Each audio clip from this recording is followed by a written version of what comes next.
Secrets and Spies presents Espresso Martini with Chris Carr and Matt Fulton.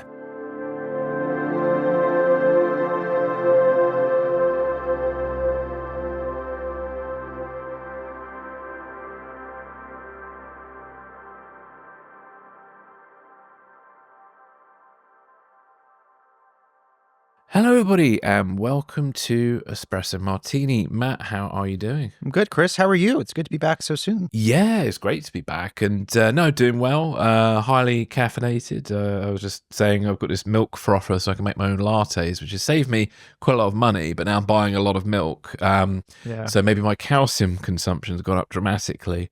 And probably my caffeine. Is it one of those like handheld frothers? No, this one's like a.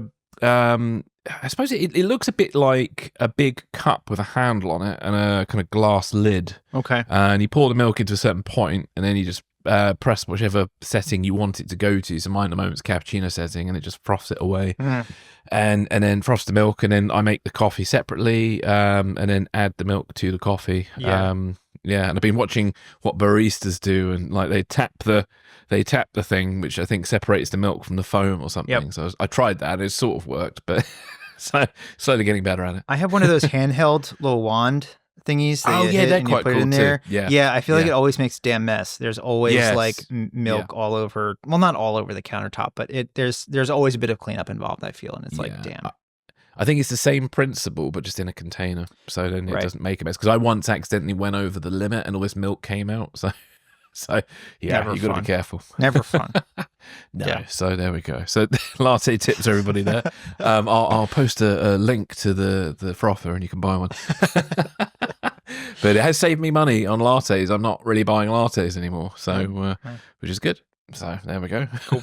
So coffee aside, on today's show, we're looking at, we've got quite a lot of stuff to look at today. So we're first of all going to dive into the Southport killer, which is a rather kind of contested story in the UK at the moment, or should we say controversial story. Then we're going to move on to South Korea's president being indicted on insurrection charges.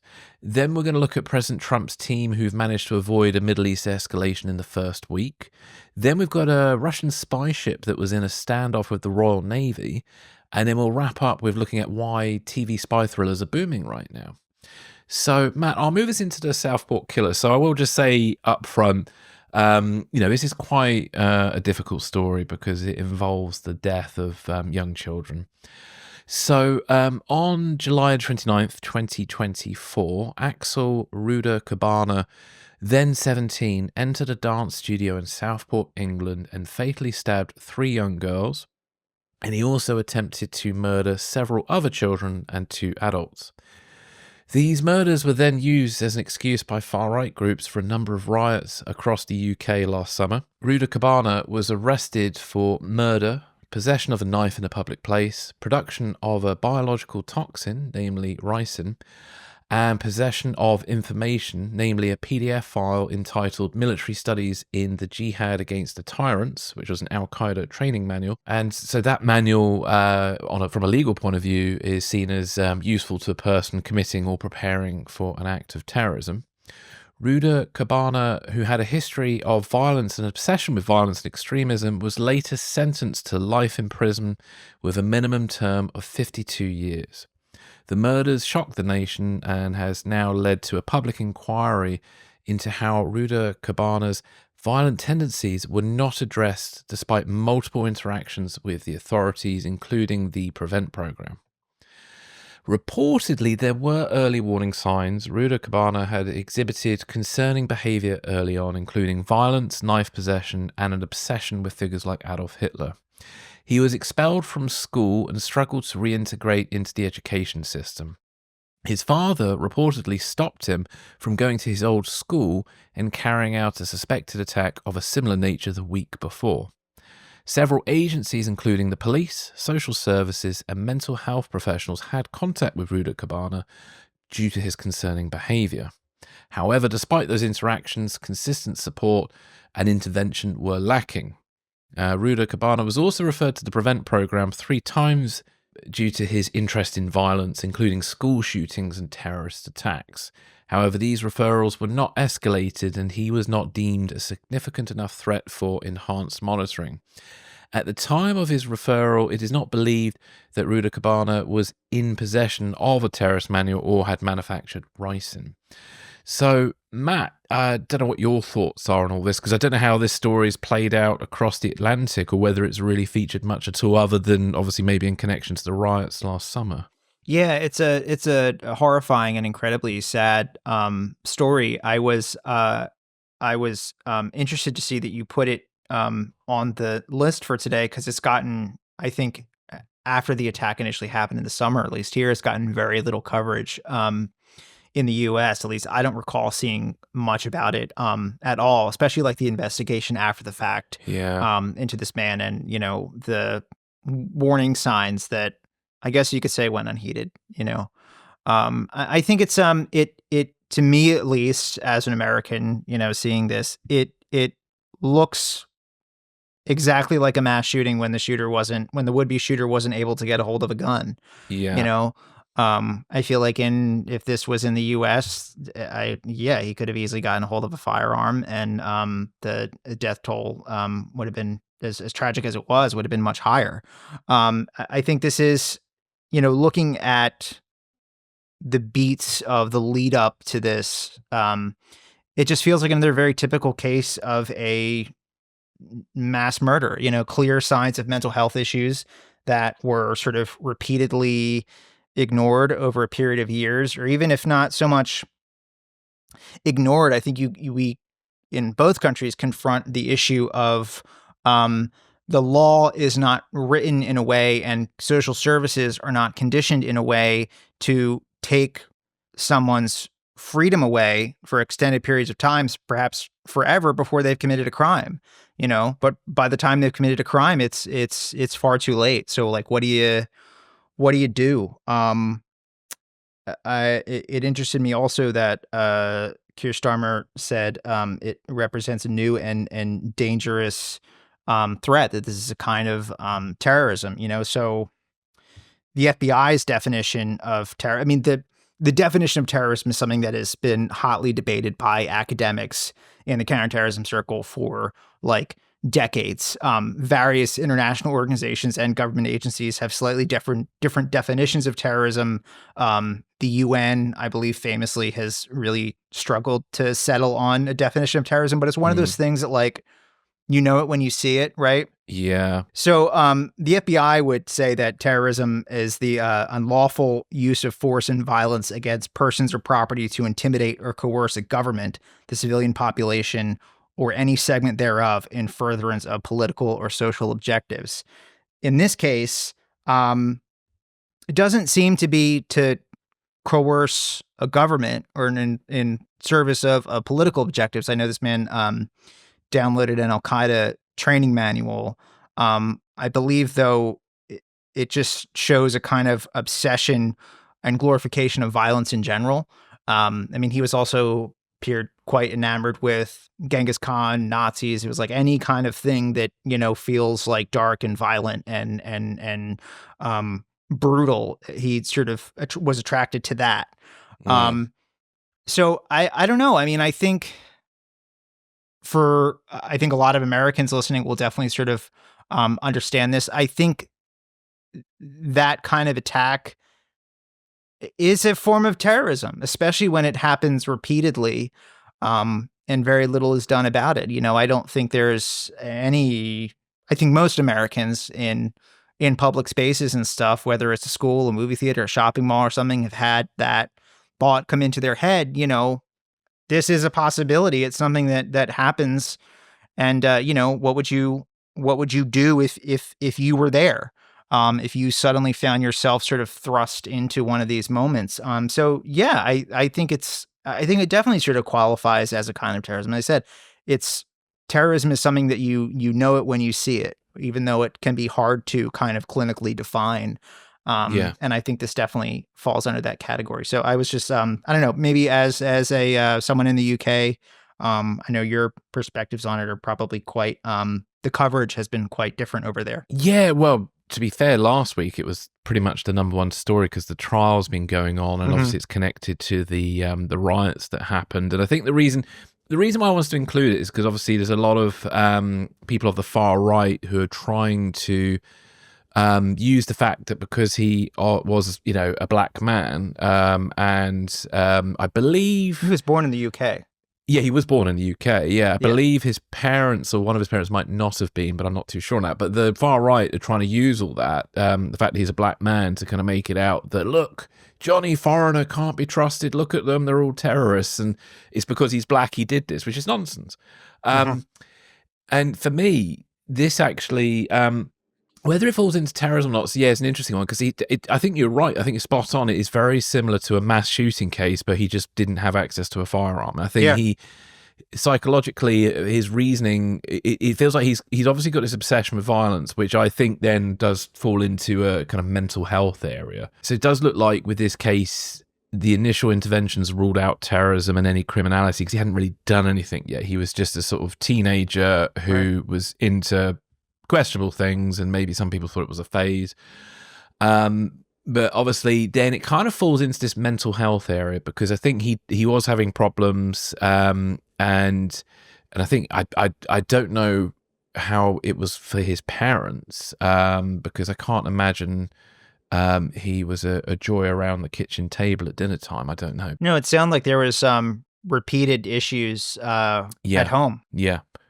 And I think this is where the problem sort of lies, is the fact that he fell through the cracks because no agency really wanted to take full responsibility, because obviously, as you said earlier, to escalate it as a mental health thing, what probably should have happened, it sounds to me like he should have been sectioned and then got round the clock care, and then released released back into into society once they deemed that he had received the necessary care that explains why he has this unhealthy obsession with violence. That's what I think should have happened. Now, I will add that obviously mental health is a wide label, and using it in cases like this, which involves people who are of a, should we say, disturbed nature or have committed terrible crimes, can lead to either a stigma with the term, or it can feel like an excuse. So let me be clear, I do not intend to stigmatize mental health or excuse the actions for those who've committed harm by using mental health as the reasoning. But it to me does feel like he had issues, and it was sort of a situation where social services and the NHS probably weren't sure who should take responsibility for it. And also with good reason in most cases, they are obviously very cautious about sectioning people, because it goes on your record. It's a serious thing. You're taking someone's freedom away. Yeah, and he was only 17 as well, and stuff like that. And again, it kind of falls into this: is it a phase? Is it an actual problem? Yada yada yada. And maybe he was even. It might be they were even. The reason why there wasn't immediate action is because he was probably in the process of being assessed. Because sadly, these things are never quick. It can take weeks, months, unless he's. So the thing is, there is one thing that sticks out for me, that there's a big issue with this entire case. I mean, obviously, moving aside the horrendous outcome, but there was a failed attempt on his part to commit an attack against his old school. So his father apparently stopped him from getting into a taxi because he was in the belief that his son was going to go and commit an act of mass violence. Now, I'm unclear why his father believes that, whether his Ruda Cabana had a knife on him or not, I'm not sure. That I'm unclear about, but I do know that it was, it's been reported as his father, stopped him from going to school because he was concerned that there was going to be an attack. So why on earth at that point the police were not involved, I don't know. Because to me, that is the moment where you get the police involved. And I don't know why that didn't happen. Again, there's lots of probably emotional reasons. I don't know if the family might have contacted the police. I'm not sure at this point. So I'm a bit careful about this point, but I don't know for sure what happened next, whether the family did reach out to the police, and because this individual, this young man had been I don't know, repeatedly involved with things that somebody just didn't bother to respond, or whether it wasn't reported to the police. I'm unclear on that, but we do know it's been reported in the press that the father did stop his son from committing what he believes is going to be a mass act of mass violence. Right. So that should have been a huge warning for everybody, and it happened the week before this attack. So that's the real issue there, I think, is why on earth that didn't kind of trigger something more severe. It seems like this fell into kind of an odd legal, perhaps gray zone, where if he had clearly affiliated himself with a terrorist ideology or some sort of ISIS cell, we'll say, in the UK he or wore something. a headband or something Right. with some Arabic writing on his head. Right. So That's quoting, something that, like, right away, MI5 would have been, right on top of. That's very clear what you do in that situation, what it represents, and you take action against that, right? We've seen that plenty. But this seems like it's a case where he hadn't aligned himself with a terrorist ideology or a terrorist group, but was enamored with the kind of violence and nihilism and just destruction that those groups and those ideologies represent. So it's sort of like it's right there, but not quite enough when you get an affiliation with a group or an actual ideology, where then someone like a group like MI5 could take action there. It's an odd kind of thing. But no, I've done a lot of research and thinking for a separate creative project about mass shootings in the US and the kind of mind that it takes to do such a thing and how someone gets to that point, right? And just reading the account of, over the years, various repeated instances of, these warning signs and stuff. It read to me exactly like one of those cases. It's just, he wasn't able to get a hold of a firearm. That's the only difference. Yeah, I mean, that's the one thing where British gun laws are good, and it probably saved the lives of others. He did harm a lot of people and killed 3 girls, and one's too many. But at least he didn't manage to kill 30 plus people, because with an AR-15 or something, he probably could have killed everybody in that room with just one or two sweeps with 2 magazines. Yeah. So it's definitely it's not good. And we have had mass shootings in the UK. They're just thankfully very rare, because I remember the biggest one we had that I can remember was the Dunblane massacre of 1996, I believe that was. And I was a young man at school, and I remember it was my headmaster came in, so I was just about to do a social studies class, and he came in and talked about it, and it was all on the news and stuff. And basically with Dunblane, a local man walked into a school armed with a number of pistols and basically shot as many children as he could who were in the kind of gymnasium, I think it was. And it led to a massive review of Britain's gun laws, because it happened just before a major election when Labour came in 1997, and they reviewed the gun laws, and now you can't own a pistol in the UK. And so it's we took major action. And I know in New Zealand, after the Christchurch shooting, they banned assault rifles and even semi-automatic weapons, I believe. So I think now you can only have a bolt-action rifle. Or I guess with shotguns, I don't know whether you can have an over and under, or whether it has to be a single shot shotgun. I don't know, but there we go. So not good at all. And I think it's where the definition of terrorism can get in the way. And it reminded me a little bit also, weirdly, of stalker cases, because in stalker cases, the police kind of are limited on what they can do, because technically the stalker hasn't committed a crime. I know there've been adjustments to the law now, so you don't have to wait for the victim to be murdered or raped before something happens, which is a positive.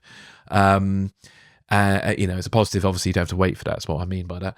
And so they obviously, maybe the authorities getting hung up on whether this is terrorism. That's not the right way to think about it.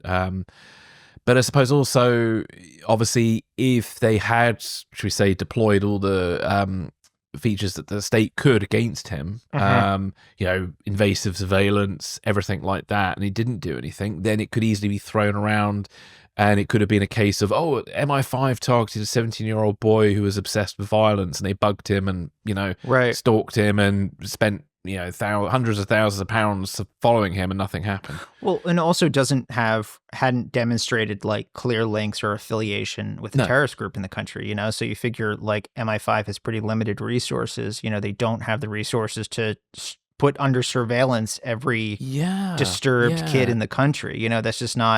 That's not feasible. Yeah. Exactly.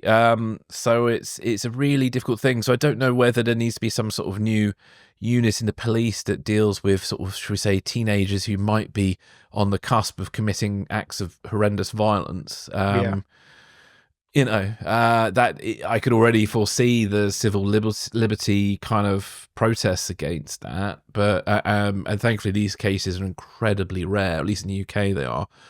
Sadly, in the US, not so rare. No.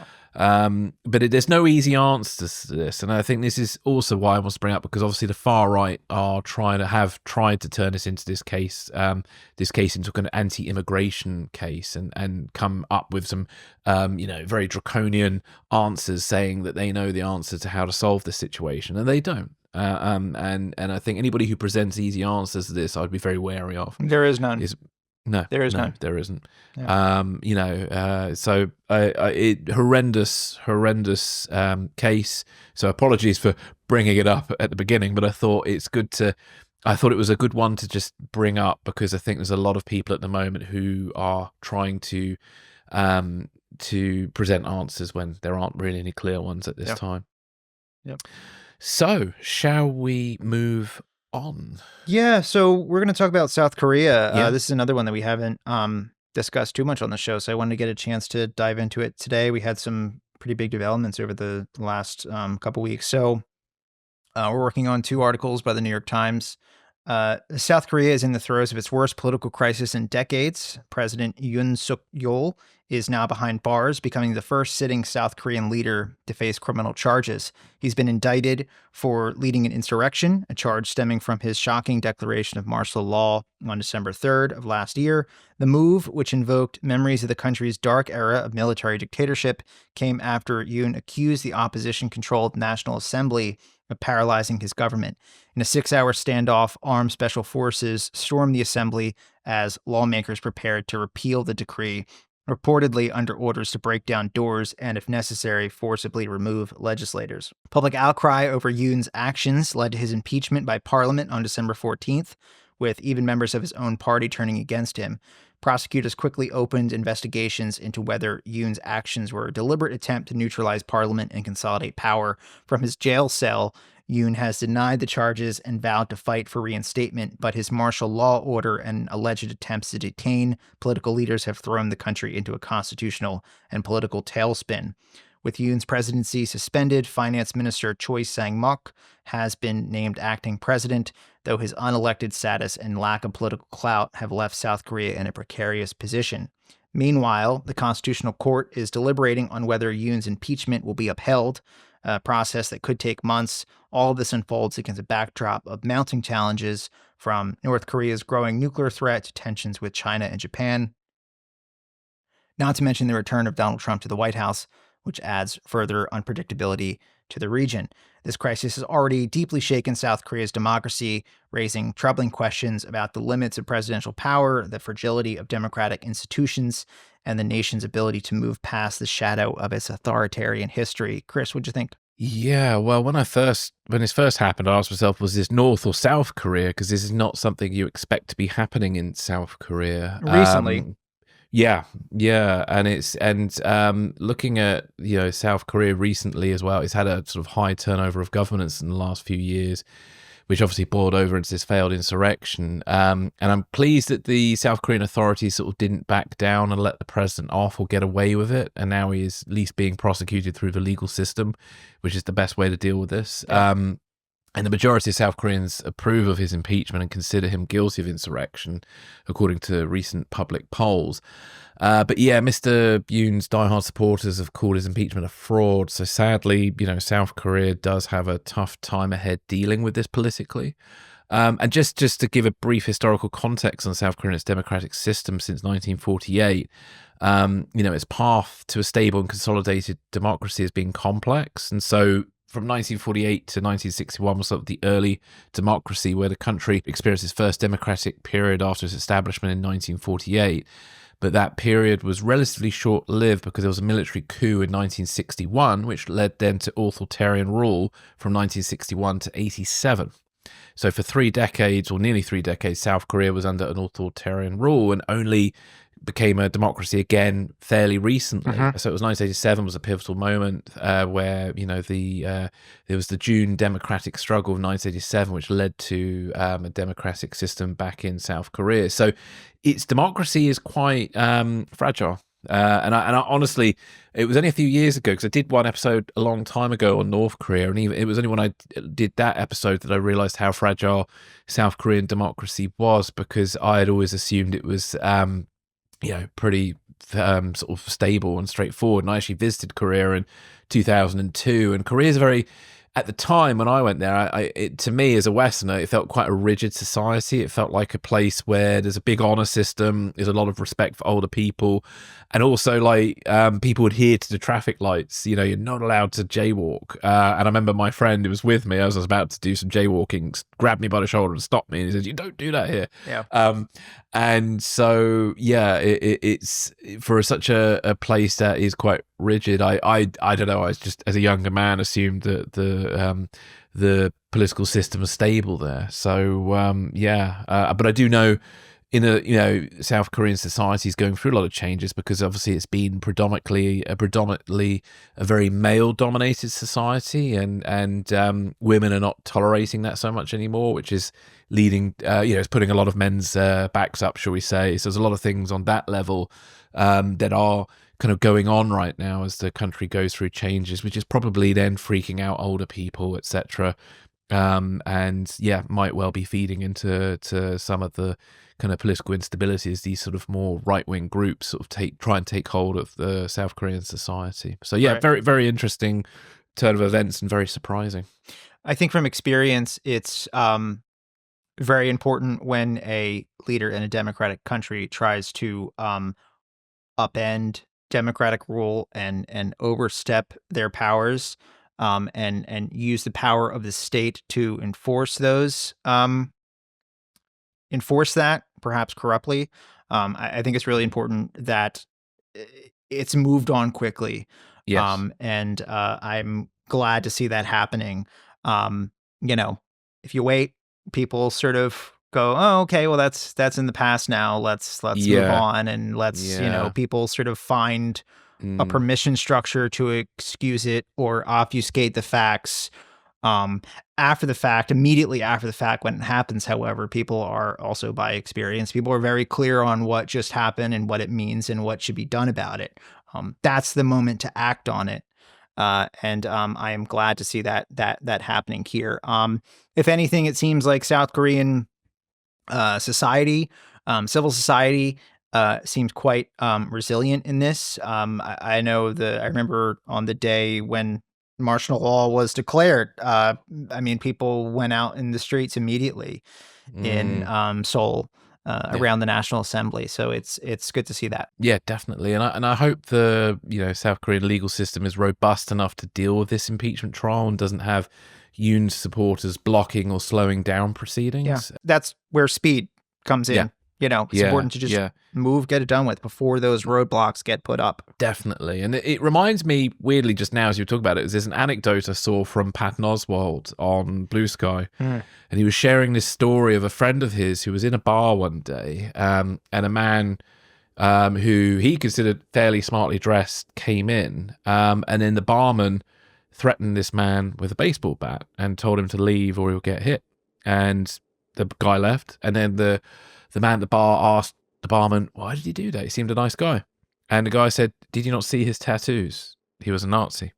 Wow. They all seem quite nice, and they'll come in and be polite. Then next time they'll bring a friend. And then before you know it, it will become a Nazi bar. And it'll be very difficult to get rid of them. That's the energy we should bring into 2025. Yeah, indeed. One other note with South Korea, obviously it's concerning to see that Yoon did have support within the ranks of the military and special forces, but one of the special forces commanders, Kim Hyun-tae, said that his troops were victims and exploited by the defense minister. So I think Yoon's got like friends in high places. He's positioned people in the government who can then order their subordinates to do things, and maybe even terrible things. Yeah. So that is worrying. So I'm glad that South Korea have kind of got their act together on dealing with that, and I hope for their sake that they can sort this out and get past this and maintain their democracy and not fall back into authoritarian rule. Yes. Don't listen to the folks who say, let's come together and let's move on from this and put it in the past. Don't do that before you've brought justice to the people who just tried to upend your democracy. You cannot get back to normal before you excise the abnormal. Yeah, exactly. No justice, no peace, as they say. So there we go. So I think we'll take a break and we'll be right back.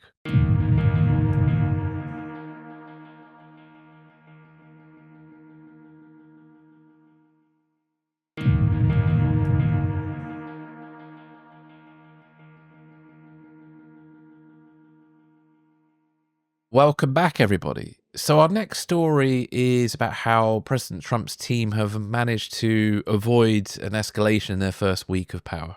Matt, this is one that you brought up. Yes, this is based on a story in Axios by Barack Ravid.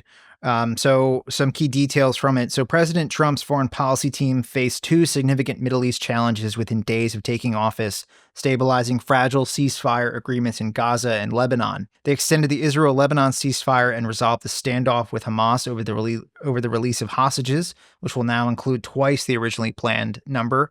As part of the agreement, Israel allowed displaced Palestinians to return to northern Gaza for the first time in months. These moves bought the administration time to settle in and begin shaping its strategy for the region. However, Trump's comments about cleaning out Gaza and relocating Palestinians to Egypt and Jordan drew sharp criticism from Palestinian leaders, as well as the governments of Egypt and Jordan, who publicly rejected the idea. Behind the scenes, Middle East envoy Steve Witkoff worked with Qatari and Egyptian officials to secure Hamas's adherence to the deal, while also planning visits to Saudi Arabia and Israel to address the next phase of negotiations. Meanwhile, Israeli Prime Minister Benjamin Netanyahu is expected to visit Washington next week, pending his health and ongoing legal proceedings. I guess he just had prostate surgery, I believe it was, I think. Oh, okay. Yeah. So he's still kind of on the mend from that. These developments highlight the volatile nature of Middle East diplomacy, with the administration navigating early successes in crisis management, but also raising questions about how its policies and rhetoric may shape the region's stability moving forward. Chris, what do you think of this? Well, I think this could have been a good week for President Trump, but the problem is, he did avoid obviously an actual escalation, but his comments about neighbors to take in Palestinians to kind of clean out Gaza definitely did not play well with any friends or family of mine of Middle Eastern heritage. I can tell you that. And across the Middle East as a whole, it didn't play well. So Trump's sort of his own worst enemy, because, it would be good to be able to say that this is a positive, but he then says something that kind of completely contradicts what could have been a good week for him. But what we have mentioned this before, obviously Trump's words versus actual policy is something you have to kind of keep a cautious eye on. He makes very easy off the cuff and insensitive comments, like with cleaning out Gaza, to kind of, I don't know whether he does it on purpose to cause outrage. I'll leave the audience to kind of make their mind up on why he does that. But he does make these sort of very strange off the cuff comments, and it doesn't help him. I also observed online that the chairman of the coalition, which successfully lobbied Arab Americans to vote for Donald Trump, has slammed the president for his comments on Gaza. But it is good to see that obviously maintaining the ceasefires in Gaza and Lebanon and implementing the deal to release hostages held by Hamas are the main foreign policies of the Trump administration in the Middle East right now. So I'm pleased to see that. And obviously over the last weekend, we did see the release of 4 female hostages from Hamas captivity. One of those held captive was Naima Levy. And you may remember that there was footage of her where she had her wrists tied behind her back, and she had blood stains on the back of her grey sweatpants, and that image is always, you know, she was stuffed into a vehicle. Yep. That image for me is the image of October the 7th. I can't get it out of my head, and I was very worried for her in particular. I don't know, I could have seen her being murdered or something, and thankfully she survived her time in captivity and is now back home with her family, starting her journey of rehabilitation and getting back to her life. So that, for me, was the positive story out of the Middle East this week, was the return of Naima Levy. But yeah, so no, thank you for bringing this up, Matt. You know, it's an interesting one. So I wanted to go into a bit more detail about the about these ceasefire deals, because this is another thing that we haven't directly discussed on the show yet. So the Gaza ceasefire deal is based on a proposal set by the Biden administration in May. So the details of the ceasefire have been floating around for a long time, and I believe there essentially just wasn't the will on the Israeli side to get this done until, you know, December, January. So here we are. But it's carried out in 3 stages. Stage 1, we're in right now, last 42 days, it calls for a complete ceasefire during that time. Hamas releases a total of 33 hostages at regular intervals. That's where this dust up came to be. Israel releases about 1,900 Palestinian prisoners in that time. The IDF withdraws from populated areas. They sort of keep their positions in checkpoints around the border of Gaza. I believe that corridor in the middle that cut Gaza in half, essentially, I think they withdraw from that as well, I think. Aid also enters the Strip during this time. For stage 2, 16 days after the start of stage 1, negotiations begin on the second stage. And that's February 3rd, I believe. Permanent ceasefires established in that time. The remaining living hostages are exchanged for Palestinians. The IDF makes a complete withdrawal from the Strip. And stage 3 is a return of all remaining bodies of dead hostages and reconstruction of Gaza, which will take untold number of years if it's ever fully reconstructed in the way that it was pre-October 7th. These 2 standoffs, I guess, for Gaza began when Hamas didn't release an Israeli civilian woman as part of the deal, and that irregular interval of exchange of hostages for Palestinian prisoners. In Lebanon, this happened on January 26th. At least 15 people were killed by the IDF in South Lebanon. 83 more were injured. The attacks came on the day when Israeli troops were supposed to withdraw from southern Lebanon and allow civilians to return home. The deadline for that was extended to February 18th. Israel's trying to thoroughly defang and declaw Hezbollah in the border region, perhaps south of the Litani River more generally, which is what's sort of classically considered to be South Lebanon. Background on Steve Witkoff, who's sort of the quarterback of this right now. He's a billionaire New York real estate developer, appointed by Trump as special envoy to the Middle East. He has some good connections over there, especially on the Israeli side. Anyway, I wanted to flag this. We said we would call balls and strikes on the administration. And when something good happens, I have no problem drawing attention to it. I think these ceasefires are very important that they hold. It took a lot of work and a lot of bloodshed to get them in place. Took way too long to get them in place, but they're in place now. It's important that they hold. And I'm glad to see that Steve Witkoff and the team at the National Security Council in the White House were manning the phones this past weekend. I'm glad to see that they were able to save this thing. But before anyone gets too torqued up or whatever, I am merely complimenting this instance right here. That's it. As far as the comments about cleaning out Gaza and stuff, not good. I think in practice, the policy of pushing Palestinians into Jordan or Egypt would greatly destabilize those countries, Jordan especially. Not something that is in U.S. national security interest at all to do such a thing. No. So, And Jordan's a big ally for us. biggest ally in the region, and most consistently stable and willing to work with us, and in a positive way, both in counterterrorism and in diplomacy against the Iranians. They are a crucial security partner to the Israelis. There's a very deep respect between Jordanian and Israeli intelligence. That sort of free exchange is kind of what really turns the gears in this part of the world.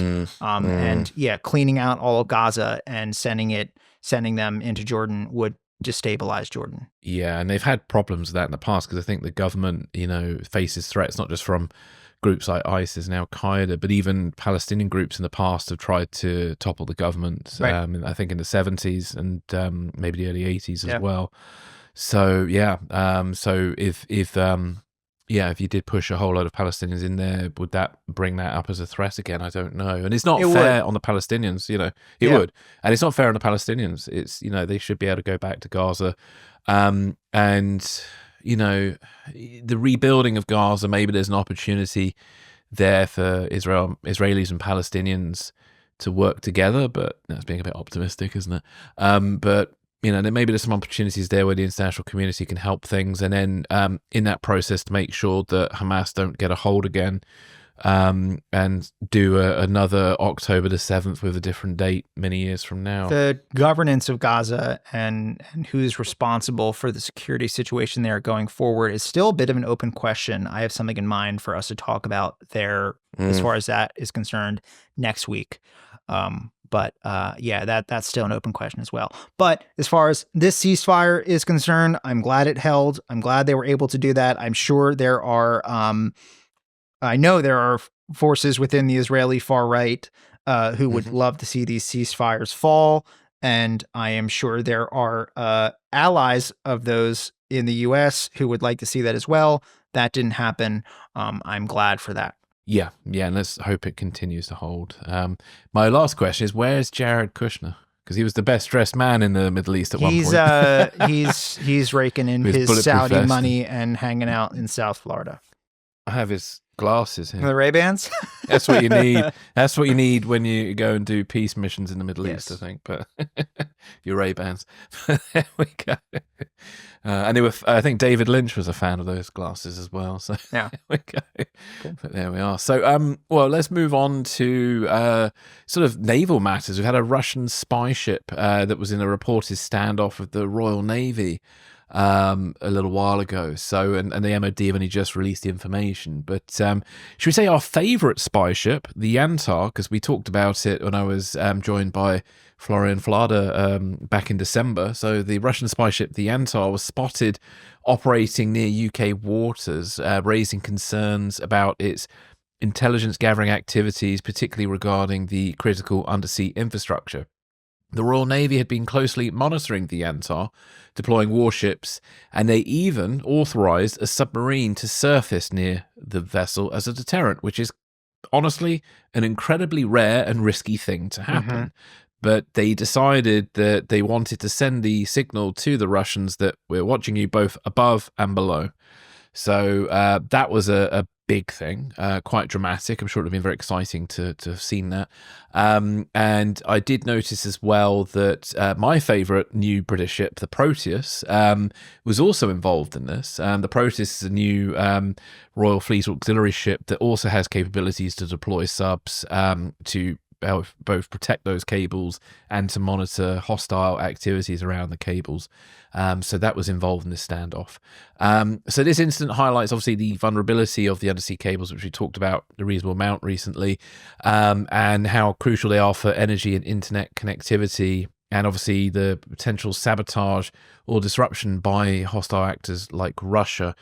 The UK government is now strengthening its response to Russian Navy activity, or naval activity, and then including increased surveillance and closer cooperation with NATO allies. Some, including the former Defence Secretary, have called for more robust measures such as the ability to detain suspected spy ships to counter the growing threat of Russian naval activity. So, Matt, what are your thoughts on all of this? I was reading back on an account of where the Yantar has been spotted over the last couple of years, and it was like, oh, the places you'll go, So in February 2020, Yantar was found near Rio de Janeiro submarine cables by the Brazilian Navy. The crew evaded questions about their intentions and turned off the ship's identification systems. In August of 2021, she was spotted off the coast of Ireland running parallel to, I believe it's called the AE Connect 1, maybe that's how you say it, as a submarine communications cable connecting the U.S. and Ireland, and the expected route of the Celtic Norse cable, as well as taking up a stationary position between them for most of the day. So fishing around there. On September 11th and 12th of 2023, while being followed by the Norwegian Coast Guard in the Fram Strait, Yantar closely followed the polar research vessel Kronprinz Haakon, I believe is how you say that. For 16 and a half hours, the Russian ship was operating without AIS and would overtly copy all of the research vessel's stops and movements, at one point closing to a distance of 200 to 370 meters, while the Norwegian Polar Institute characterized the incident as harassment. Norwegian authorities said that Yantar acted in accordance with international maritime law. And in November of last year, she was escorted out of the Irish Sea by the Irish patrol vessel James Joyce. Beneath this area of the sea, southwest of the Isle of Man and east of Dublin, lie cables carrying data for Google and Microsoft. So I think you can sort of see the target set here as well. You guys up there have also a lot of energy infrastructure coming in and out of the North Sea. As well. So it's not just cables and everything. No, exactly. And yeah, it actually even goes beyond cables, and I'll get into that in a second. So yeah, the Russian spy ship Yantar should be familiar with most listeners, because obviously I did an interview with Florian Flada back in December where we talked about the Yantar. The Yantar can host 2 deep submergent submarines for undersea engineering missions. These missions are thought to include cable cutting, laying of taps on undersea cables, removing other countries' taps, which is known as delousing, and other related intelligence missions. Last year, as you said, it was escorted away from the Irish coast, and it was reportedly near a critical internet and power undersea cable. Now, the Russian government officially describes the Yantar as an oceanographic research vessel, and I'll put research vessel in nice quotation marks there. And it's believed by German intelligence and NATO that these ships are not only a threat to undersea cables, but they're also mapping the ocean floor to get highly detailed and up-to-date maps to aid submarine navigation. Florian put it in my interview with him last year that the Russian believes the Americans will dominate space, but they are seeking to dominate undersea. Basically, the Russians are seeking to dominate undersea. So I don't know whether the US and NATO are kind of doing equivalent ocean mapping. But if we're not, we're better, because it sounds to me like with all these ships going around the place that the Russians are getting a very detailed picture of the undersea floor. So if you think about like that scene in The Hunt for October, so submarines typically use obviously maps and timing to figure out where they are. And so, because you've got no window to look out, and I don't believe there are any real cameras, so using a combination of sonar and maps to figure out where you are and what the ocean bed looks like.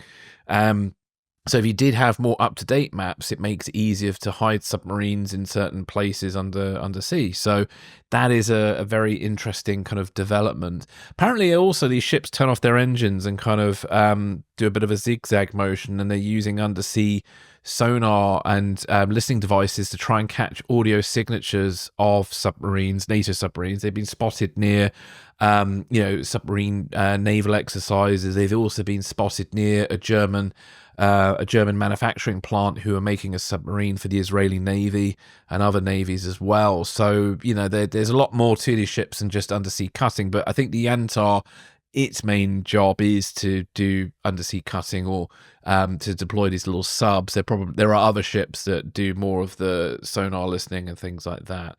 Now, on the 14th of January, NATO did announce the launch of the Baltic Sentry, which is basically involves a range of assets, including frigates and maritime patrol aircraft. And they announced the deployment of new technologies such as a small fleet of naval drones And they highlighted that NATO will work with allies to integrate national surveillance assets, all to improve the ability to protect critical undersea infrastructure and respond if required. Now, the Finnish have seized ships, and I believe they've even seized one just in the last few days. I think it was a Maltese ship that they seized, and are questioning the crew at the moment for dragging their anchor. Because what tends to be the modus operandi at the moment that I've noticed with cutting cables is a ship that's not registered to Russia but has some tenuous connection to Russia through the crew will be a cargo ship, will basically sail and deploy its anchor and drag its anchor for a long distance along the ocean floor and then cut the cable. And the thought is that there's some degree of plausible deniability by it being a ship not registered directly to Russia. So there's been two Chinese ships and this suspected Maltese ship now. So that's three that have happened in the recent time. Sort of like accidentally on purpose, like, oops, we dragged our anchor across the seabed and it ripped up these cables. Sorry. Yeah. Don't drag an anchor and not notice it because it vibrates the entire ship, you know. And I was recently on a ship in very stormy waters. And that's a good story. The waves like smack against the hull and you feel it, you know. And yes, I did recently was on the Cook Strait, which apparently it's between the North and South Islands of New Zealand, right? That's it. Yeah, it's a bit of and it basically it's very unpredictable because I think it's just different seas, types of sea, and are converging. Plus, you got heavy wind and things. And as I started my little voyage on this car ferry, thinking this is going to be quite a pleasant 3-hour trip, only for the ship to be like being pounded by waves and this bang, bang, bang. And then my wife turns to me going, is it meant to do that? And I'm like, and then a guy turns to me casually saying, oh yeah, you're on the Cook Strait. It's like one of the most deadly seas in the world. Great. I'm like, what? Great. You know, Love so that's that great for news me. in the beginning of a 3-hour voyage, isn't it?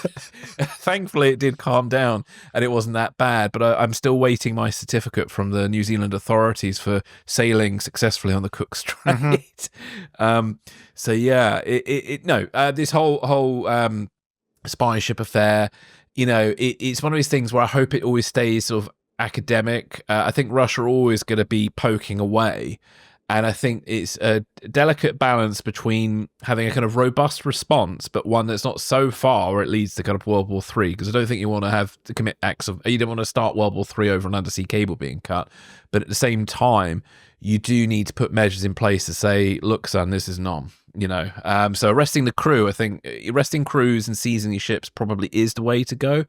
Or at least the ones that aren't registered to Russia. I think the Russian surveillance ships probably just need to be always escorted, so then they can't really do that much. And you know, there are ways to even block sonar. Maybe you can deploy kind of countermeasures when these ships are in the area and like blast it with underwater sound or something and jam the sonars. You know, there are things that can be done, I'm sure. It seems that NATO is really starting to take this seriously. It's good to see, you know, Baltic Sentry spinning up dedicated resources for this threat. You know, a fusion center too, perhaps. There's also been a debate in Europe, I believe, about impounding and seizing some of these ships, at least the ones that are operating under commercial cover. Yeah. So that'll be interesting to see how that moves. Yeah, I think that's the way forward. I think obviously doing that to a Russian registered ship, especially an oceanographic research vessel, might be a bit. But if tricky. It's like a third party, if the ship is flagged to a third country, then how, I think it's open. Legally, how does that? Yeah, that's a good question to ask. I would seize them. I'd love to sink them, but I don't think that's a good idea. Seizing and sinking them might be a bit extreme. Maybe just send it to the scrapyard. Yeah, that's. Yeah, I think that might be a bit extreme. Various legal levers and stuff that we have to pull short of torpedoing it, but yeah.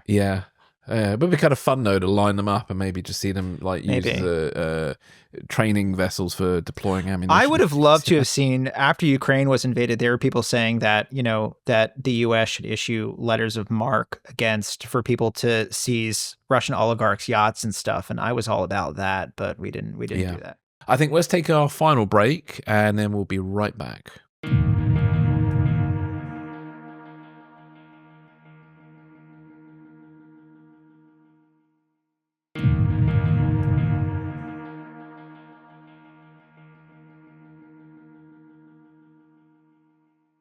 So welcome back, everybody. So our next story is about thieves who use explosives to steal gold masterpieces from a Dutch museum. So I bring this up because it kind of falls a bit into organised crime, which is an area I'm keen to look more at in the months ahead.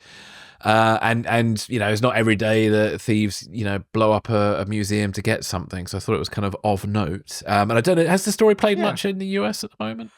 When you dropped this link in our shared doc, I was like, oh, okay, this is cool.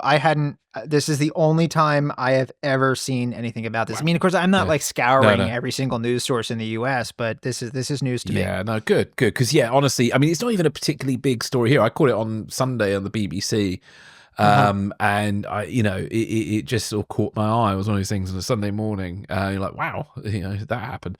So basically, thieves use explosives to break into the Drents Museum in the Netherlands, and they stole 4 ancient gold artifacts, including the helmet of Koto Fenesti. I hope that's how you pronounce it. I apologize. And it's a 2,500-year-old treasure.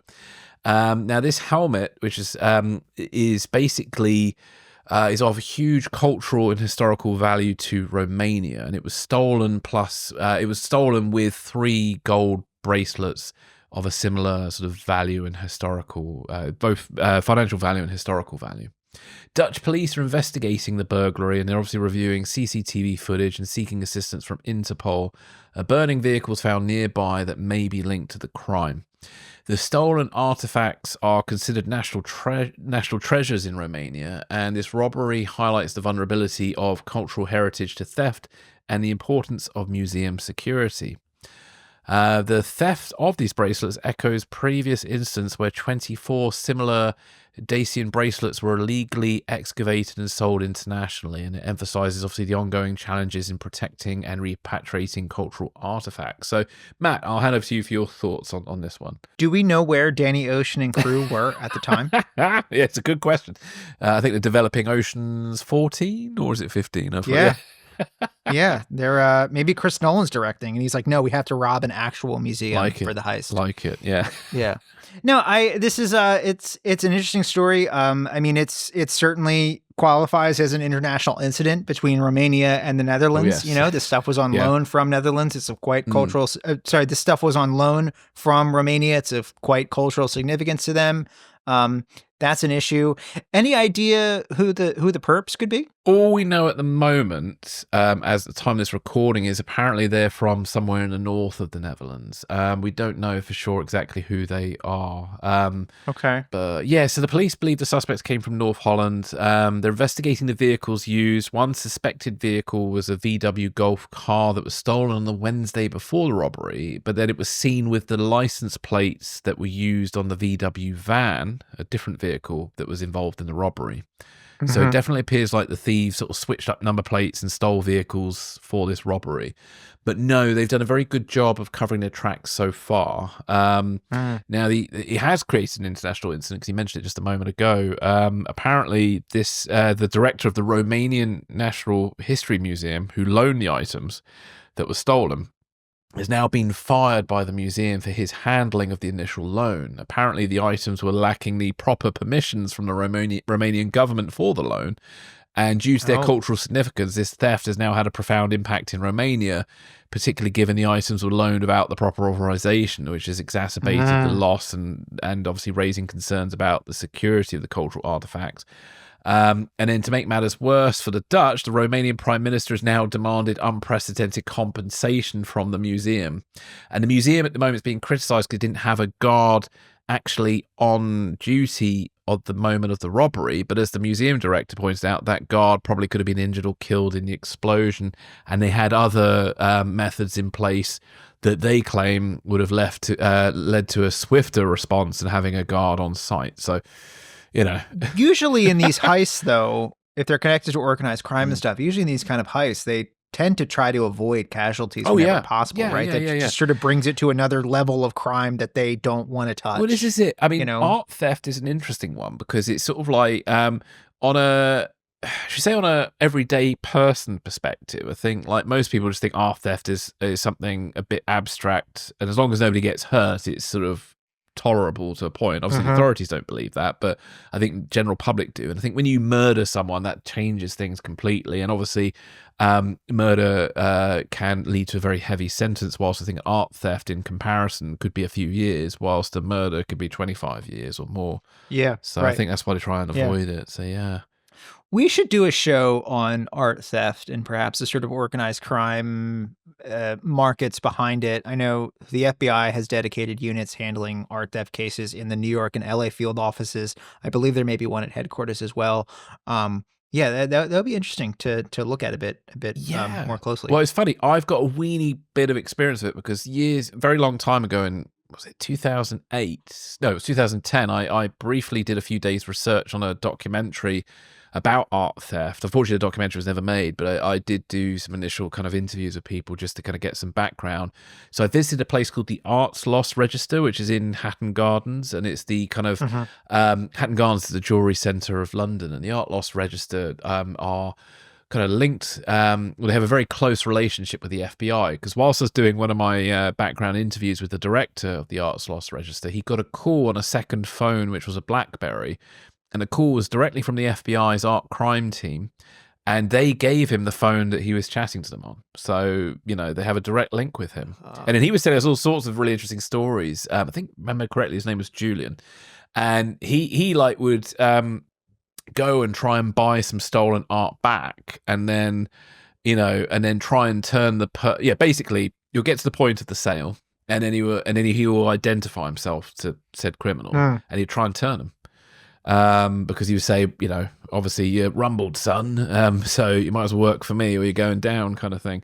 Have like a Michael Caine accent. Yeah, it should be. There definitely is a movie in there somewhere, but it's a very interesting thing. And the art crime team is also fascinating because they've been involved in quite a few high profile cases. So the one that's been successful, because I was having a look into the case they've been involved with, and a lot of the cases are still unsolved, but one of them was the recovery of the stolen Stradivarius violin in 1995, and it was valued at $3 million, and it was stolen from a New York City apartment, and the FBI managed to locate it and get it back. So yeah, and organized crime artwork, because it's sort of easy to sell it on the black market, and you can launder money with it, and it kind of creates a kind of revenue that you can use. It's almost untraceable. So it's very interesting, and quite a lot of art theft never really ever gets completely solved. So I think there's definitely an episode in this somewhere. I need to find. I think there's a lot of art that stays in. There was a warehouse in Tenet that was sort of supposed to be this, right? This ultra secure warehouse is like a free trade zone that if you store your art in this warehouse, you don't have to pay sort of like customs taxes on it. Like, so people just stash it there. It's like an investment, So yeah, I guess in that regard, it's pretty easy to hide. Yeah. If you steal this thing and it goes in a vault and it never sees the light of day, and you just sort of have it as like an asset.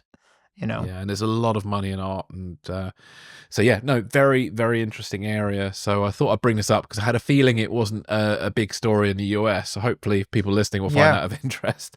I was very interested. This is cool. Yeah, we should definitely do another look at an art theft. Yeah, cool. Is there anything else you'd like to add on that, or no? Cool. Well, let's move on to our final piece, which is about the popularity of spy shows at the moment. And Matt, this one you picked out. Yes, indeed. So the golden age of spy thrillers is booming once again, and culture writer Laura Martin's recent piece for BBC News dives into why this genre is connecting so strongly with audiences today. From Netflix hits like The Night Agent to Apple TV's Slow Horses, spy dramas and novels are enjoying a major resurgence. Good for us. As Martin points out, the numbers back it up. The Night Agent became Netflix's 7th most watched show ever, while sales of spy novels in the UK surged by 45% last year, driven in part by the success of Mick Herron's Slough House series. But what's driving this renewed appetite for espionage? Martin argues that these stories resonate with today's world of geopolitical tensions, disinformation, and widespread distrust in government. Shows like Black Doves and Killing Eve reflect modern fears from climate change to AI and the rise of privatized intelligence, often blurring the lines between hero and villain. Meanwhile, spy fiction provides escapism and a sense of control, cutting through the ambiguity of real-life geopolitics to deliver satisfying resolutions. As Martin's article explores, the genre continues to evolve, embracing new themes and formats while tapping into the same anxieties that have fueled its popularity for over a century. Whether as a reflection of our complex times or just great entertainment, the spy thriller remains as compelling as ever. Chris, what say you? Well, yeah, I'm glad to hear this. It's always good to be in a part of a boom, a spy It's boom. good to be wanted, good to be liked. Yeah, exactly, exactly. It's interesting you mentioned, or the author mentioned about how the spy genre reflects distrust in the government, because and we've said this before, I think some overly negative and conspiratorial representation of the intelligence services sort of plays into it and even possibly exacerbates the audience's distrust of the government and the intelligence services, because a lot of spy fiction, sadly, is just very badly informed about how spies do things. So I personally tend to find a lot of spy fiction these days a bit unwatchable, because I unfortunately know a bit too much about how it actually is done. So when you see somebody doing something really dumb, I just find it really frustrating. So I've always found since doing this podcast, non-fiction's a bit more satisfying, but there are some great spy shows out there. Again, regular listeners might groan or maybe want to take a drink, but I'll say Eric Rochant's Le Bureau is, in my opinion, the best spy show in recent times and possibly ever. It follows the work of the French intelligence services, the DGSE, and I believe a lot of the show's stories and characters are actually based on interviews with former DGSE officers, which for me is refreshing. And I highly recommend it to anyone who's interested in espionage to watch that show if they're looking for a realistic take on what it's like. I would recommend that show above all other spy shows. And if you've not watched it, I would say stop what you're doing. Once you finish this podcast, put it on. Yes. Put it on. Get yourself a baguette, put some ham in it, maybe a bit of cheese and a gherkin, and watch Le Bureau. It's brilliant. And in fact, if you haven't had that ham sandwich, you might be craving one by the end of it, because I know by episode 3, all I could think about was bloody ham sandwiches, because they do seem to eat a lot of them there. Now, there is the remake of the Bureau, which is called The Agency, which have finally started. So the American remake is literally a remake of Le Bureau. There are some people on IMDb who don't seem to understand what a remake is. So there are people out there criticizing The Agency because it's a kind of carbon copy of the Bureau, but it's a remake, so that's going to happen.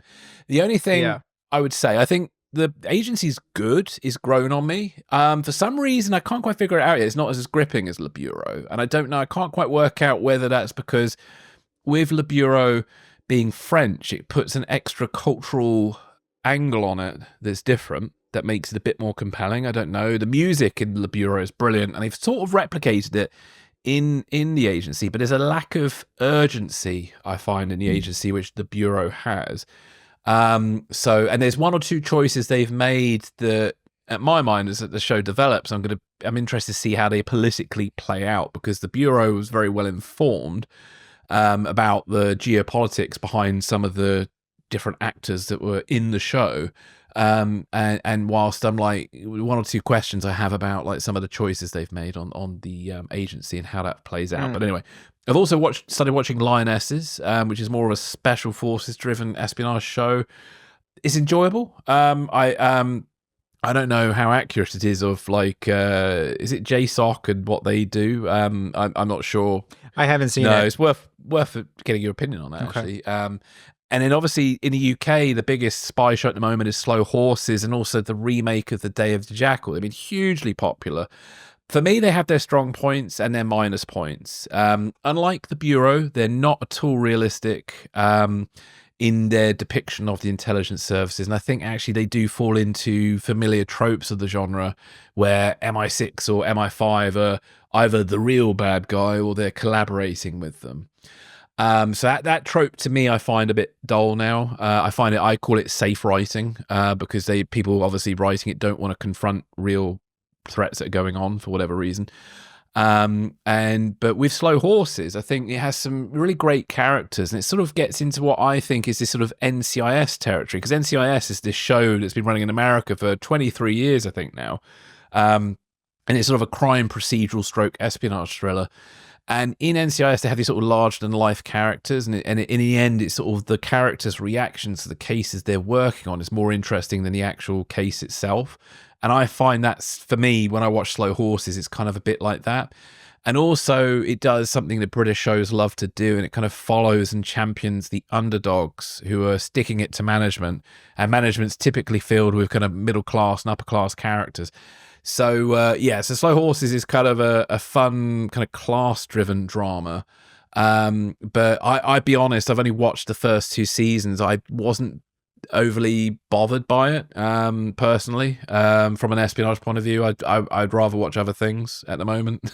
So, yeah. But it's very well made. It's funny at times, and I know it's hugely popular right now. Right. Well, to speak to the popularity of the genre right now, specifically, and how linking this back to a distrust of government.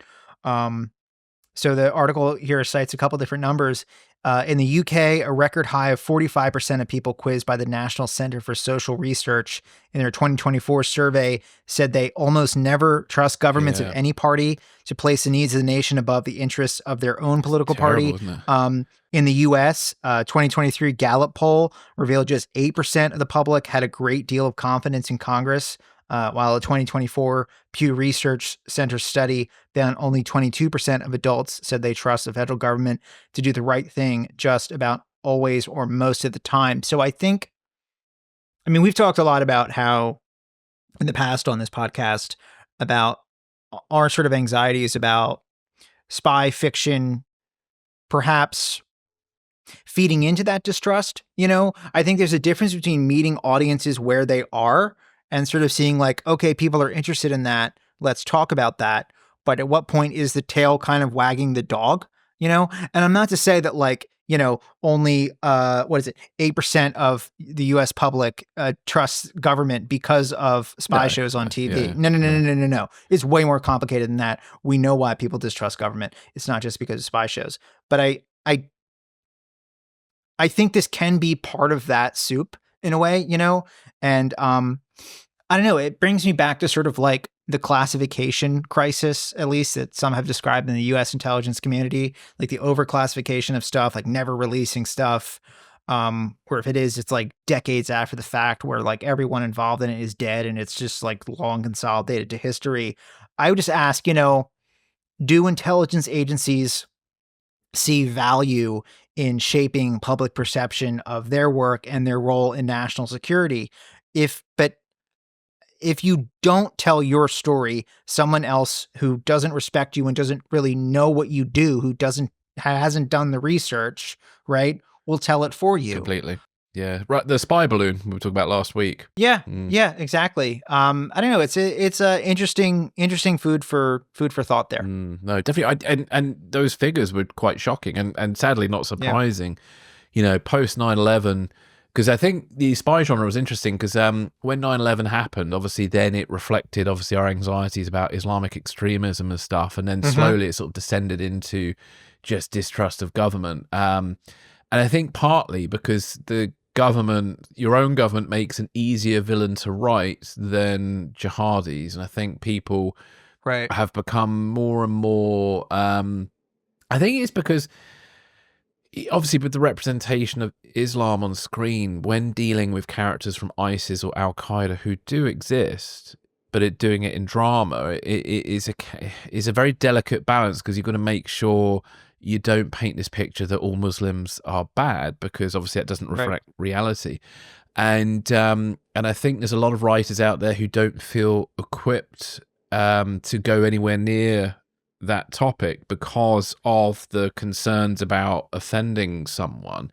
But I think there is still some really great dramatic territory to be explored about terrorism, and especially how terrorist groups exploit Islam and make life difficult for ordinary Muslims, because there are a lot of Muslims who do work for the intelligence services who even face kind of problems within their own community because of the work that they do. Because so many members of their own community believe conspiracy theories. So it's drama classically.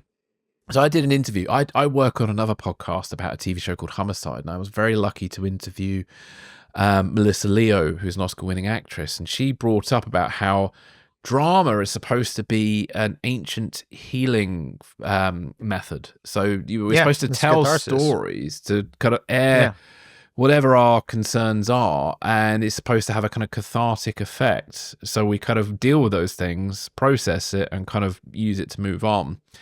And yeah, I think drama's losing that cathartic thing, and it just seems to be exploitative a lot these days, or it's very safe and doesn't really deal with real issues. And that's So I think a lot of spy shows are a bit tame for that reason, a lot of the time. Well, I think there's also the case of, I know you recently had a situation where, you think you were speaking to a writer who wanted to do spy fiction, but they had never considered like doing research into the history of espionage or actual historical espionage, like how this stuff actually works. And their inspirations were just like Bond films and Casino Royale. I think was the novel of Casino Royale. I think was the only thing they read, if I remember correctly. But yeah, right. So that's what you're going to do. Like, you're not going to do it well, and you're probably going to feed into bad perceptions of the work of the agencies that do this kind of stuff. And does that not feed into public distrust of government, totally. Which I think over time only helps the people who seek to destroy government for one reason or another. Yeah, totally. It's funny. I had a very intelligent friend of mine who's very left leaning, and I was talking to her about, I can't remember, I was interviewing some spy about something, and she turned to me and sort of said, I don't know how you could talk to that person. I said, what do you mean? She said, well, how many people has he killed? I was like, what are you on about? And then she sort of, then I asked her, where are you coming from? And she's like, oh yeah, the Jason Bourne films. Effectively was exactly. And so she assumes that, I rest my case. And this is the thing that annoyed me about the recent Jason Bourne movies. They missed a very vital part of the story. Jason Bourne was basically kind of sent on a false flag mission to entrap a real terrorist. So he was posing as a killer to find a killer and not flesh him out. What do I want? Flush him out, to flush out this real terrorist. They took all that out of the new movies and turned it into this just very conspiratorial. The American government's bad, blah blah blah. They just send out killers. I sort of understand maybe why they wanted to do that, because obviously the Iraq War was going on at the time and stuff like that, and a lot of people were pretty pissed off America. But I think the problem is, it just sort of fed into a lot of negative things about the intelligence services. So a very intelligent friend of mine, I mean, she runs a business. She's not an idiot at all, but believed that the Bourne Identity, or a second or third one, was somehow representative of how the CIA actually work. So it's And I think the problem is, I think people are just not. I don't know, it's a massive generalization, so I should be careful, but I just feel like a lot of people are not as curious as they used to be, and won't watch Slow Horses and think, oh, I'm going to go and read the biography of, the official biography of MI5, or I'm going to go and read this, that, and the other. There's a lot of people who won't do that, and they will just assume that Slow Horses is a representation. And on top of that, newspapers commission articles where they try and tie slow horses to real things. So Ben McIntyre not long ago was talking about the real slow horses, and it's like, honestly, and he actually got criticized a bit for that by an intelligence historian, because there is no real slow horses, as I said to because I went to the premiere of Slow Horses, and I was having drinks with one of the people from Paramount, and they're like, and then they found out I did the spy podcast. I said, is there real slow horses? And I said, I hate to say it to you, there isn't. Those people either get fired, or and they'll end up in the private sector. Because there was a man, who was it? There was a man who left a government laptop on a train full of classified information, and now he's in the private sector. Because he's the sort of person who ended up in Slow Horses in the show, but there is no real Slow Horses, so they'll just get rid of people like that, or just reassign them to something that's not very important. So I get back to a plea to intelligence agencies. If you don't tell your story, someone else will tell it for you, and they will not tell it in a way that is a complete and fair reflection of what actually happened. And that doesn't mean you throw in all the classified bits and all the sources and methods and all that kind of stuff, but like, if you don't speak, if you don't explain who you are and what you do and what you stand for and what you don't do and what you don't stand for, someone else will do it for you. Well, yeah. And I think what's interesting about the Bureau, obviously, is I don't think there's any official support, I don't believe, but it's interviews with former intelligence officers from the DGSE. And so, and what's good about it, I don't think it falls into propaganda territory, because obviously there's this tricky line, because if you do have a show that was financed by the CIA or something, it could fall into propaganda territory, because then the CIA is probably going to be reluctant to talk about when they did really fuck up, torture, etc.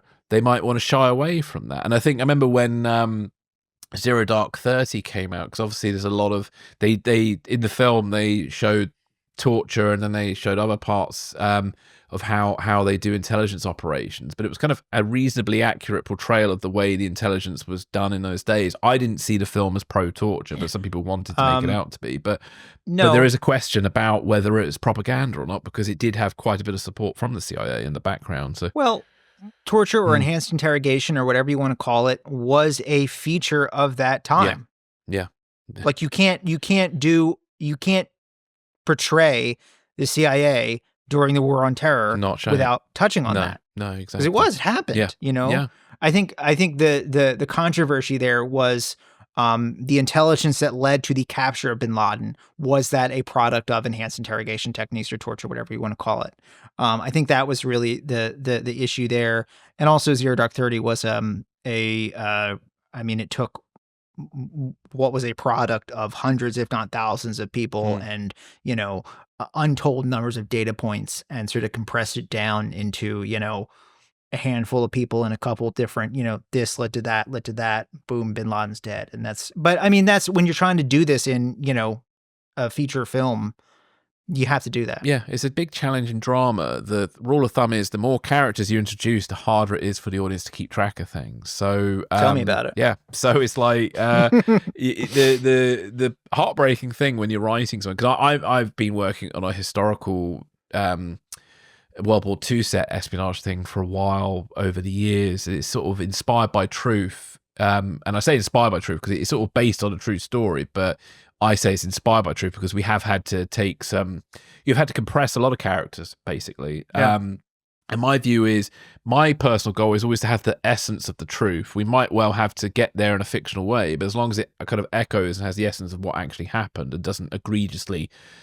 turn into something completely contradictory to the truth, then I'm reasonably happy with it. But I must admit, I'm still a bit uneasy about drama and should we say historical events. Right. I don't know. I have a weird relationship with that I'm dealing with, but I'm more of, I'd rather fictionalize something very close to the truth, because then at least you can have a bit of leeway with things. Yeah. So I don't know. It's a complicated one, that, but I feel like there are a lot of writers out there who don't give a damn. That's the problem. No. I've met a few. I think in a lot of cases, they just know not what they do. Yeah. And also the other side. So I went to the premiere of a Star Trek film called Section 31. I've been going to a lot of premieres, haven't I? But not that many, but it's over a space of many years. But I went to Section 31 just a few weeks ago. And that's Star Trek's first entry into the spy genre, and it could well be its last. Because sadly, the mistake that film made was that, it was very clear that it was influenced by other movies. Sort of a combination of Ocean's 11 and Mission Impossible and something else. And then I've seen other spy films, like Netflix produced ones, where again, it's a combination of Mission Impossible and something else and something else. Right. And it just becomes boring, because the spy genre can be very tropey. And sometimes you need tropes. You don't always need a mole hunt in your story, but some people seem to think you do. The rule of thumb is apparently it's a spy show as long as it has a portrayal. Maybe. I think you can also not have a portrayal. It's up to you. But I think really, I remember years ago talking to them about a submarine project, and I think the only thing with a submarine film is I think there will be an expectation that the subs at some point will shoot at each other. And I think people will be disappointed if they don't, sadly. Yeah. So, and it's the same, I think, with spy films. Most of the time, there probably needs to be some sort of action. Fine. We know that, but we don't necessarily have to get there via Mission Impossible, mashed up with Ocean's 11, mashed up with another film I've seen. Why don't we look at real spy stuff? There's plenty of action in The Bureau that's inspired by reality. Right. So I wish more shows would sort of do that. Like if insane car chases and shootouts and stuff were a feature of actual espionage work, you would see it. Yeah. Yeah. Right? Yeah. And there have been instances. Like if, Do you remember that guy in Pakistan? There was an American intelligence operative in Pakistan who pulled out his Glock and shot some people because he was in fear of his life and stuff like that. and he had to get hustled out of the country pretty damn quick. And that was kind of like the end of your career if that happens. Yeah, exactly. You know, like you screwed up. Yeah. And there's a lot of wonderful tension to play with the espionage genre because, again, what I've always liked about it is sort of you can bottle down very complicated world events to almost two people in a room, and it can be very interesting. There's a lot of tension there. So, and especially the war on terror, because there's genuine danger. Because during the Cold War, a lot of the time, there wasn't genuine danger for the CIA officers operating in Russia. And gentlemen's rules, yeah. The danger was for the people they were running. But now with the war on terror, there is danger for the CIA officers too, because they're targets. Right. There's loads of interesting material. I think, funnily enough, as much as NCIS is very light entertainment, it does a pretty good job of talking about real world anxieties and putting them in a relatively, I say realistic, but reasonably very light realistic kind of representation. They do take a lot of liberties in that show, but it's actually, I think when I look at it, it's covered a lot of things about the war on terror and things like that in a relatively respectful way. It doesn't. It's occasionally got into 24 territory with the character of Gibbs in some silly places, but most of the time it kind of does represent the kind of different threats that intelligence services are dealing with, and it's quite interesting. So strangely, NCIS is hugely popular show is actually a pretty good shout out as well. So it's been going for like 23 years. It's crazy. Yeah, crazy. And lots of spin-offs too. So there we are. Oh man, have you got a favorite spy show or film of recent time? You know, it's tough for me. I have a questionable, tricky relationship with the genre as a whole, and I've spent so much time doing my own stuff in sort of quiet that I kind of am very selective about what I kind of let in. I know that sounds kind of pretentious and bullshitty. No, because you don't want to accidentally be influenced by something, do you? I suppose. Right. Yeah, I have sort of, there's just rules I like to see kind of followed. I like to see when people, you know, at least try to use Google, yes. when they're making this stuff. I don't like the constant, you know, the bad guy turns out to be the intelligence agency itself. I mean, okay, that can be used sometimes, but it's just a bit overused now. I think you said earlier, it's safe, you know, and I do think that leads into distrust of intelligence work overall and a broad misinterpretation of what it is and what it can do. I just come back to, I think, you know, this genre is the only way most people will ever get any kind of view into that secret world, right? It's the only time they'll ever kind of get any taste of what intelligence work is, how it works, you know. And it's also, I think, a lot of people's only real view into geopolitics, in most cases. And in that case, I think there's a duty to at least be somewhat truthful. You know, escapism is fine. Slow Horses is very funny. Bond is very fun. You know, I wouldn't put either of those series as examples of this being done poorly. No, I think they're very good. Yeah. They're very good series in their own right. And even the new Day of the Jackal's pretty good, but has its problems. But it just can't be. It can't be all of that. I have a complicated relationship with it. Yeah, I understand that. I understand that. I think for a film, I would always pick Spy Game.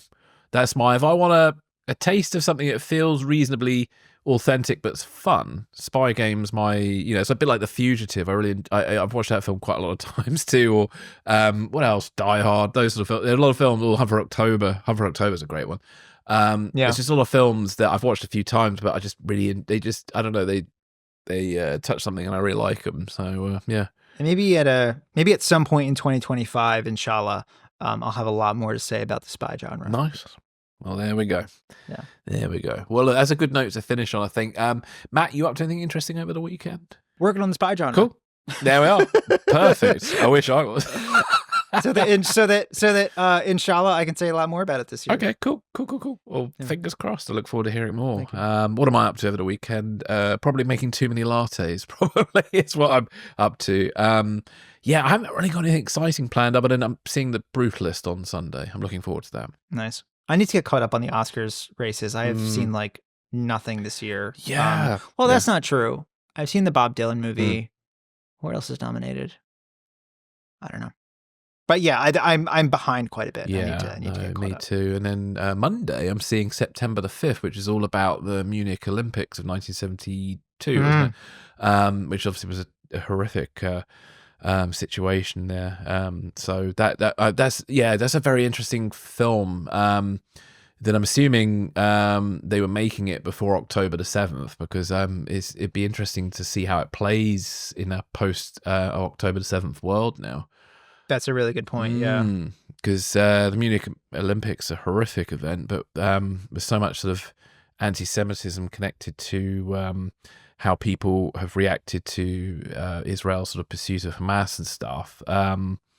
Yeah, I don't know how that film will play, to be honest. I'm not sure where audiences will fall on that. But I'm really looking forward to seeing it. I think it'd be very interesting and probably a very difficult film to watch. Because I remember watching, is it the documentary One Day in September, I think it's called, which I watched in the early 2000s. And that's a really sort of interesting and detailed look at the Munich Olympics and what happened there. And it's, horrible stuff. So anyway. So I'll take it. I have an answer for you. Yep. On my favorite spy show. The Carlos the Jackal miniseries. Oh yeah, that's I believe it's just great. called Carlos. Yeah. By Oliver Assayas, French director. Yes. And Edgar Ramirez plays Carlos. Yeah, there's something about French TV and cinema that does do spy stuff really well, maybe a bit better than even we do. Yeah. You know, because I think the best British spy show is The Sandbaggers. Then I would say it's the George Smiley BBC dramas, but in France they're on it. I think I need to learn French and move there and try and make stuff over there. Maybe I don't know. Yeah. Oh man! Well, apparently I'm all the baguettes you can eat. Well, I'm apparently 26% French, so I just need to learn the language. Okay. According to my DNA test I did a few years ago. So there we go. Nice. There we go. Well, everybody, thank you so much for listening. Just a reminder, if you do want to directly support the show, you can join our Patreon page. On Patreon, we're offering our episodes without adverts. And also, depending on which level you pick, you'll either get a set of coasters or a Secrets and Spies cup. So, obviously your support will help directly support this show. And we thank you in advance. Thank you very much, everybody, for listening. And we will catch you next week. So take care. Have a great weekend. And we'll catch you soon. Bye, everybody.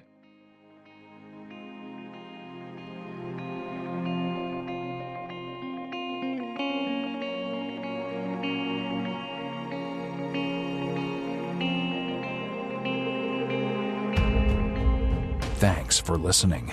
This is Secrets and Spies.